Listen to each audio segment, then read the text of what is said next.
भोंदू अशोक खरात याला आता न्यायालयामध्ये हजर करण्यात आलेला आहे।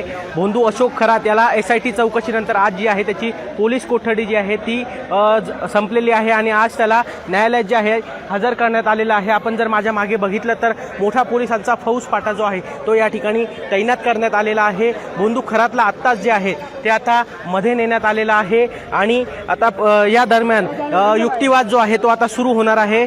शैलेंद्र बागडे हे सरकारी वकील म्हणून जे आहेत ती बाजू मांडणार आहेत आणि याच दरम्यान मागे जर आपण बघितलं तर मागील सुनावणीमध्ये जे आहेत खरातवरचे आहे गंभीर आरोप या ठिकाणी लावण्यात आलेले होते।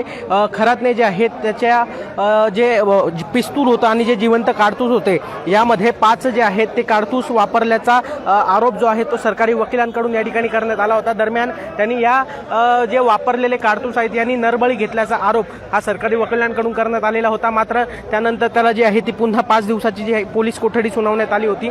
त्याच्यानंतर आता खरातला आता न्यायालयात जे आहे ते हजर करण्यात आलेलं आहे। काळं मास्क घालून खरातला जे आहे ते आता न्यायालयात हजर करण्यात आलेला आहे। खरं तर नाशिक न्यायालयामध्ये आज त्याची सुनावणी जी आहे ती पार पडणार आहे। दरम्यान भोंदू खरात याला आता SITची जी आहे ती बाजू शैलेंद्र बागडे असे मांडणार आहेत आणि थोड्या वेळातच जे आहे ते काही समोर येणार आहेत।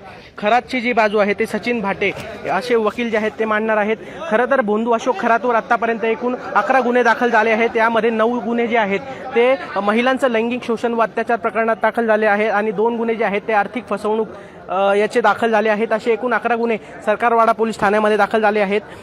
भोंदू खरात विरोधात जे आहेत ऑनलाईन पद्धतीने जे आहेत एकूण 100 पेक्षा अधिक गुन्हे जे आहेत ते आता खरं तर दाखल झालेले आहे। या दरम्यानच पोलिसांनी ज्यांनीही गुन्हे दाखल केलेले आहेत त्यांना जे आहेत स्वयं येऊन गुन्हे जे आहेत ते लेखी पद्धतीने तक्रार द्यावी असं देखील एकंदरीत सांगण्यात आलेलं आहे। खरं तर आता याच दरम्यान युक्तिवादादरम्यान काय घडतं हे बघणं महत्त्वाचं असणार आहे। आपण जर या ठिकाणी बघितलं तर मोठा पोलिसांचा फौजफाटा या ठिकाणी तैनात करण्यात आलेला आहे।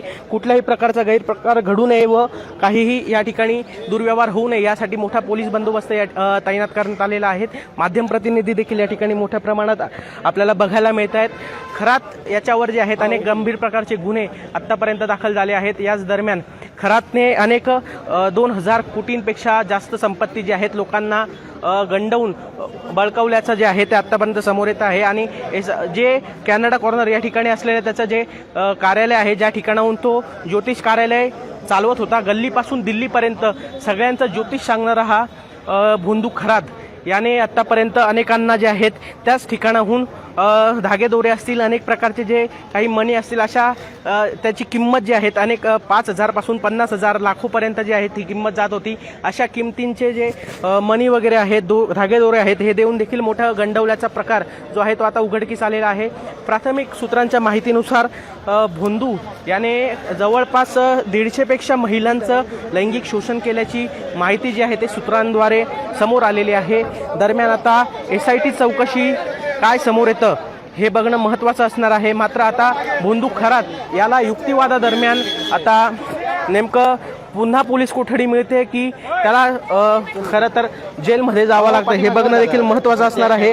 कारण भोंदू खरात याला आता पुन्हा 2 दिवसाची SIT कडून पोलीस कोठडी मागून घेण्यात येणार आहे अशी माहिती जी आहे ती सूत्रांद्वारे समोर येते आहे। मात्र गेल्या काही दिवसांपासून जे आहे अशोक खरात याची कसून चौकशी सुरू असून त्याचं जे कार्यालय आहे कॅनडा कॉर्नर परिसरात गेल्या 3 दिवसापासून सलग SITची जी आहे आणि फॉरेन्सिक यांची संयुक्त कारवाई जी आहे पंचनामा जो आहे तो सुरू होता।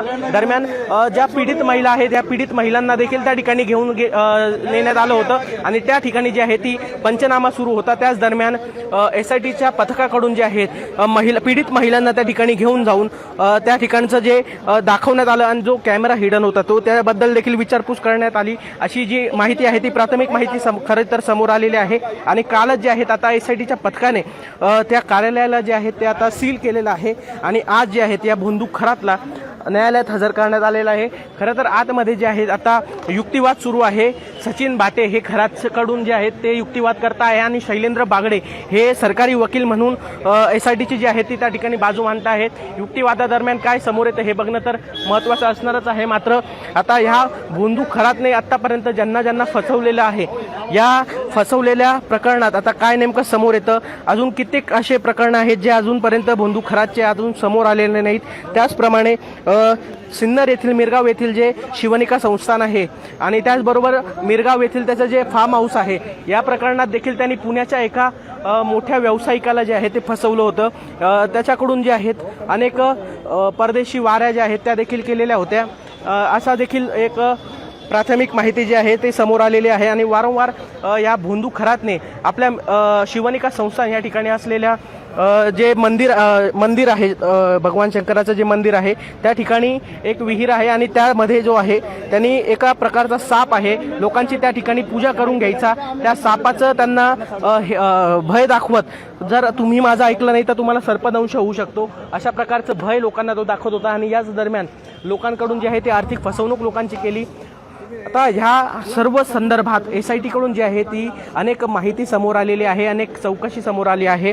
खरं तर शिवनिका संस्थान या ठिकाणी सदस्य असलेल्या रुपाली चाकणकर यांना देखील आता SIT कडून जो आहे तो समन्स बजावण्यात आलेला आहे। त्यांना देखील SIT चौकशीसाठी हजर राहावे अशा प्रकारचा समन्स बजावण्यात आलेला आहे। दरम्यान शिवनिका संस्थानावर असलेल्या ट्रस्टी किंवा सदस्य यांना देखील जो आहे तो हा समन्स बजावण्यात आलेला आहे। आणि याच दरम्यान आता शिवनिका संस्थानाच्या ट्रस्टी आणि रुपाली चाकणकर यांना जो समन्स बजावण्यात आलेला आहे, या दरम्यान आता याची चौकशी SIT कडून जी आहे ते मुंबई किंवा नाशिक या ठिकाणी होऊ शकते। आणि याच साठी ही प्राथमिक माहिती जी आहे ती आता सूत्रांद्वारे जी आहे ती समोर आलेली आहे। दरम्यान आता रुपाली चाकणकर यांच्या देखील SIT चौकशी दरम्यान काय समोर येतं हे बघणं देखील महत्त्वाचं असणार आहे। खरं तर अनेक दिवसांपासून जी आहे खरातची देखील जी चौकशी आहे ती सुरू आहे आणि या चौकशी दरम्यान अनेक मोठे पुरावे जे आहेत ते आता SITच्या हाती लागलेले आहेत। आणि दरम्यान याच सर्व संदर्भात आज खरातला पुन्हा न्यायालयात जे आहे ते हजर करण्यात आलेलं आहे। खरातची आज जी आहे ती पोलीस कोठडी संपलेली आहे आणि गेल्या काही दिवसांपासून जे आहेत जे खरं तर 11 गुन्हे खरातवरती दाखल झाले आहेत, यापैकी जे 9 गुन्हे जे आहेत ते लैंगिक अत्याचार, महिलांचा अत्याचार केल्याप्रकरणी दाखल आहेत, 2 गुन्हे जे आहेत ते आर्थिक फसवणूक असे दाखल आहेत। याच दरम्यान आता खरं तर खरातची चौकशी जी आहे ती आज संपलेली आहे आणि त्याला आता न्यायालयात जे आहे ते हजर करण्यात आलेलं आहे। याच दरम्यान आता काय समोर येतं हे बघणं देखील महत्त्वाचं असणार आहे। आणि कालच जे आहेत आता खरं तर जिल्हाधिकाऱ्यांकडून खरातचा जो आहे तो शस्त्र परवाना जो आहे निलंबित करण्यात आलेला होता। अनेक गंभीर गुन्हे हे खरातवर दाखल झाले, यामुळे जे आहे तो शस्त्र परवाना याचा रद्द करण्यात आला होता। दरम्यान आता खरात याला कोर्टात हजर केले असता आता समोर देखील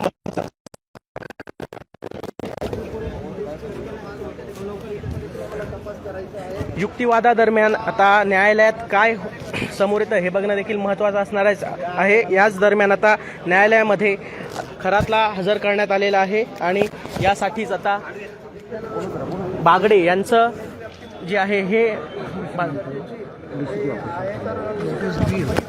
दरम्यान अशोक खरात याला न्यायालयात हजर करण्यापूर्वी 35 मिनिटं जे आहेत त्याला जे DCP कार्यालय आहे या ठिकाणी ठेवण्यात आलेलं होतं। 35 मिनिटं त्याला DCP कार्यालयात ठेवल्यानंतर त्याला आता न्यायालयात हजर करण्यात आलेलं आहे। दरम्यान याच सर्व संदर्भात आता काय समोर येतं हे बघणं देखील महत्त्वाचं असणार आहे।